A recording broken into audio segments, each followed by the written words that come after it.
اور وہ قرض نہیں تھا, مطلب ویسے اچھے تعلق میں پیسے لے لیے اور سامنے والے نے مطالبہ نہیں کیا, بندے کی ڈیتھ ہو گئی. اب اس کی ڈیتھ کے بعد جس نے پیسے دیے تھے وہ اس کے اہل و عیال سے مطالبہ کرتا ہے کہ میں نے تو ادھار دیا تھا تو اب میں وہ پیسے واپس چاہتا ہوں. کیا ایسی صورت میں ورثہ پہ فرض ہے کہ وہ رقم ادا کریں؟ دیکھیں, جب بھی کوئی شخص دنیا سے جاتا ہے تو سب سے پہلے اس کی جائیداد سے, اس کے دولت سے اس کے قرضے ادا کیے جاتے ہیں. جس نے پیسے دیے نیت اسی کی معتبر ہے کہ میں نے تحفہ دیا تھا کہ قرض دیا تھا. تو وہ کہتے ہیں کہ بعض اوقات دوستوں میں لین دین ہوتا ہے اور انڈرسٹوڈ یہی ہوتا ہے کہ یہ قرض ہے, بعض اوقات وہ زبان سے نہیں کہتے. تو بعد میں جب اگر وہ شخص یہ کلیم کرتا ہے کہ میں نے ایز اے ادھار دیے تھے تو یہ اس کا حق ہے. اچھا, اگر جب جنازے کے ٹائم پہ اعلان ہوتا ہے, اگر اس وقت جس نے پیسے دیے وہ مطالبہ کرے, کیا اسی وقت ویلڈ ہوگا یا اس کے کچھ عرصے بعد بھی زندگی میں جب بھی وہ مطالبہ کرے تو ورثہ باؤنڈ ہے کہ وہ پیسے ادا کریں گے؟ نہیں, وہاں پر جو جیسے ادا کیا جاتا ہے ایک تو اس وقت بھی لازم ہے کہ بھئی وہاں پر چونکہ اس کے بعد پھر وراثت کی تقسیم ہونی ہوتی ہے. ہمیشہ وراثت کی جو تقسیم ہے وہ دیون کی ادائیگی کے بعد آتی ہے. لیکن اگر کچھ دن اعلان ہوتا رہا کہ بھی ہاں اپنے حقوق لے کر آ جاؤ اور کوئی نہیں آیا اور اس کے بعد اس کی وراثت کو تقسیم کر دیا گیا, تو بعد میں اگر کوئی کلیم سامنے آیا تو پھر لازم ہے اس ورثاء کو کہ وہ اپنے اپنے حصص کے مطابق جو ان کے وراثت میں حصے تھے اسی کے مطابق وہ اس قرضے کی ادائیگی کر دیں. کیوں؟ اس لیے کہ تاکہ ان کے پیارا جو اگلے جہان میں چلا گیا ہے وہ اس معاملے میں پھنسا ہوگا, وہ وہاں سے اس کی خلاصی ہو جائے. ٹھیک. اور اب یہ فرمائیے گا سر کہ آپ نے ایک آیت کریمہ کا حوالہ دیا اور آپ نے کہا کہ اللہ تعالیٰ کو قرض دینا احسن اقدام ہے. یہ اللہ تعالیٰ کو قرض دینا کیا ہوتا ہے؟ یہاں پر اللہ تبارک و تعالیٰ کا کمال لطف و عنایت ہے کہ جہاں اللہ قرآن مجید میں ارشاد فرمائے کہ للہ ما فی السماوات و ما فی الارض, کہ اللہ ہی کا ہے جو کچھ زمین اور آسمانوں کے اندر ہے. یہاں پر اللہ تعالیٰ نے ارشاد فرمایا کہ یعنی ساری ملکیت میری ہے, اے انسان تمہارا کچھ نہیں. گویا کہ اللہ نے جو مال اپنے لطف, عنایت, فضل, کرم, احسان کے ساتھ بندے کو نوازا, پھر اسی مال میں سے اللہ فرماتا ہے مجھے قرضہ دو. اب وہ جو قرض ہے وہ بنیادی طور پر اللہ کا اپنے بندوں کے لیے ہے کہ میرے ضرورت مند بندے کو تم جو دو گے وہ تم بندے کو نہیں دے رہے, وہ در حقیقت تم مجھے ہی قرض دے رہے ہو. تو یہی جب آیت نازل ہوئی جو میں نے آپ کے سامنے پڑھی تھی تو پھر وہاں پر حضرت صحابی تھے حضرت ابو الدحداح رضی اللہ تعالیٰ عنہ, انہوں نے عرض کی یا رسول اللہ کیا اللہ کو بھی ہمارے قرض کی مطالبہ ہے؟ تو وہاں پر سرکار نے فرمایا ہاں اللہ تم سے قرض مانگ رہا ہے. تو حضرت دہدہ فرماتے یا رسول اللہ اپنا دست اقدس آگے کیجئے. تو پھر حضور نے اپنا دست اقدس آگے کیا تو پھر انہوں نے دست اقدس پہ بیعت کرتے ہوئے کہا یا رسول اللہ گواہ ہو جائیے کہ میرا وہ کھجوروں کا باغ جو مجھے سب سے زیادہ عزیز ہے, جس میں 600 کھجوروں کے درخت تھے, وہ میں اپنے رب کو قرضہ دیتا ہوں اور اللہ کی راہ میں دیتا ہوں. تو پھر وہ وہاں سے نکلے, ان کی بیوی اپنے بچوں کے ساتھ باغ میں بیٹھی تھی, تو وہ باغ میں داخل بھی نہیں ہوئے کہ اب اللہ کا ہو چکا. وہاں باہر کھڑے ہو کر بیوی سے کہا کہ باہر آ جاؤ کہ یہ جو باغ ہے میں نے دے دیا. تو بیوی نے کہا کہ کس کے ساتھ یہ سودا کیا؟ تو انہوں نے کہا کہ میں نے اپنے رب کے ساتھ سودا کیا. تو بیوی نے کہا کتنا ہی کمال کا سودا کیا, وہ اپنے بچوں کو وہیں سے باغ سے نکال کر لے آئی. حتیٰ کہ حدیث میں ہے کہ جو وہ بچے جن کے منہ میں کچھ کھجور تھی وہ منہ سے نکال کر باہر ڈال دی کہ یہ اب ہمارا نہیں, یہ رب کا مال ہو چکا ہے. تو وہ ان کو باہر لے کر آ گئے. تو یہ ہے ہمارے اسلام کے اندر قرض حسنہ کا, کہ بھی قرض حسنہ کی ڈیفینیشن یہ ہے, تعریف یہ ہے کہ آپ اس انداز میں دیں کہ پھر آپ کی طلب میں اذیت نہ ہو, دوسرے فریق کے لیے بے عزتی نہ ہو.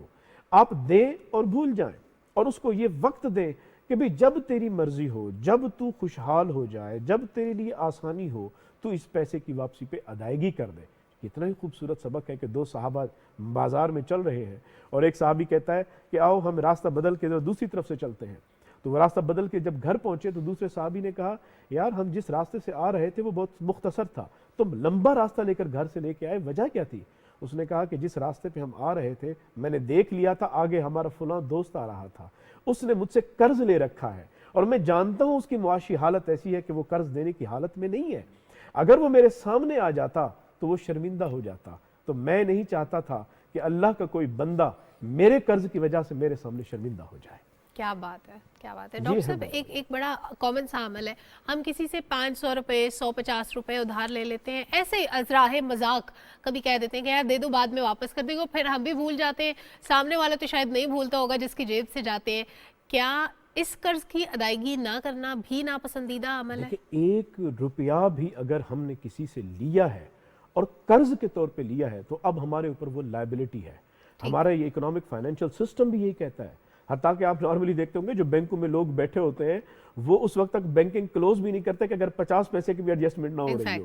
تو لائبلٹی از اے لائبلٹی. اگر آپ کا یہ دنیا کا فائنینشیل سسٹم اس 1 روپے کو اتنا امپورٹنٹ قرار دیتا ہے تو آپ سوچئے کہ جہاں میزان, اللہ تعالیٰ سرکار نے فرمایا کہ اللہ کا میزان اتنا عدل اتنا ہے کہ جو جانور کے جسم پر داغ ہوگا نا اس داغ کا بھی وزن کیا جائے گا, اور اللہ تبارک و تعالیٰ اتنا عدل فرمائے گا.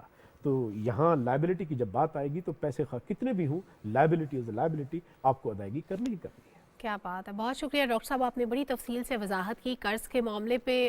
جتنے بھی جڑے ہوئے سوالات تھے میرے ذہن میں نے کوشش کیا ان کو کلیئر کر سکوں, اور بہت سی باتیں تھیں لیکن وقت مختصر ہے. بڑھتے ہیں نعت رسول مقبول صلی اللہ علیہ وآلہ وسلم کی جانب, اور دیکھتے ہیں صاحبزادہ آغاز نظام خلجی صاحب نے کس کلام کا انتخاب کیا ہے.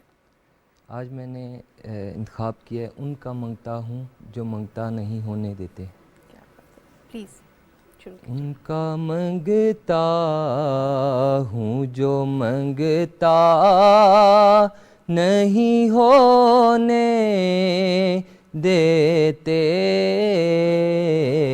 ان کا منگتا ہوں جو منگتا نہیں ہونے دیتے.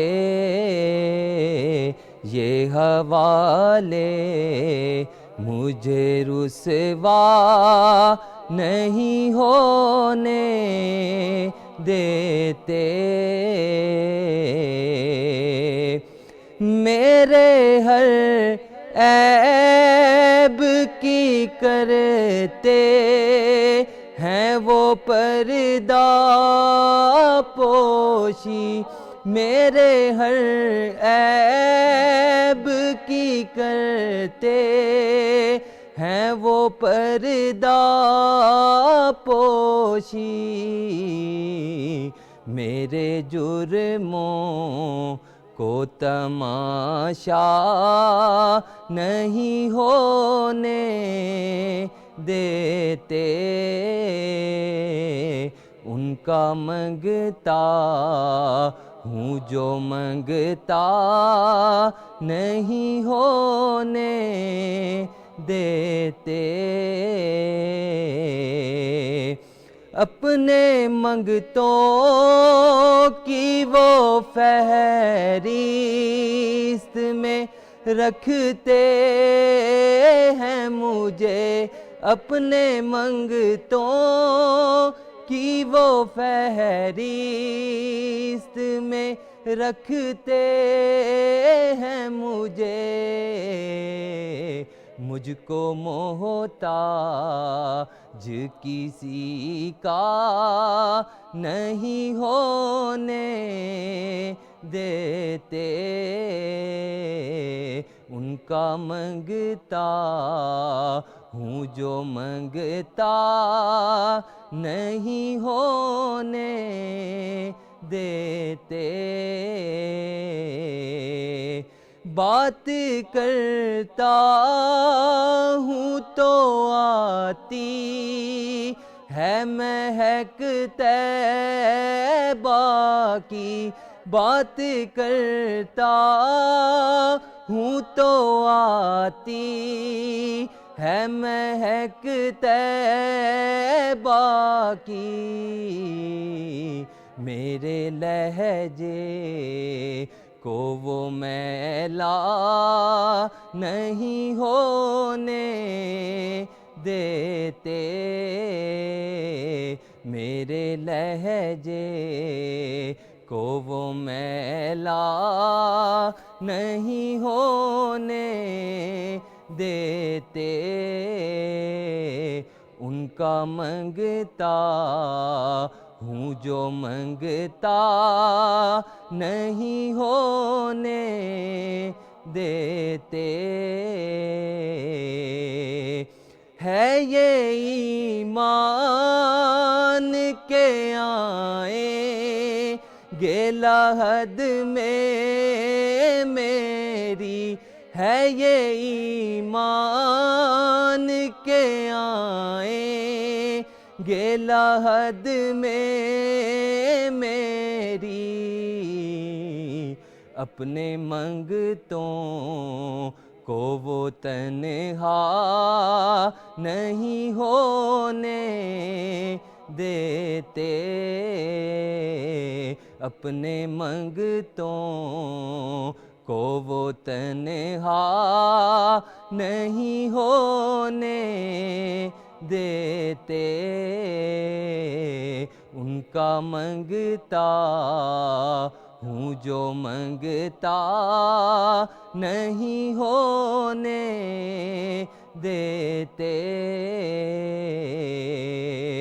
حکم کرتے ہیں تو ملتے ہیں یہ مکتے شاکر، حکم کرتے ہیں تو ملتے ہیں یہ مکتے شاکر، آپ نہ چاہیں تو مطلع نہیں ہونے دیتے، آپ نہ چاہیں تو مطلع نہیں ہونے دیتے، ان کا منگتا ہوں جو منگتا نہیں ہونے دیتے، یہ حوالے مجھے رسوا نہیں ہونے دیتے۔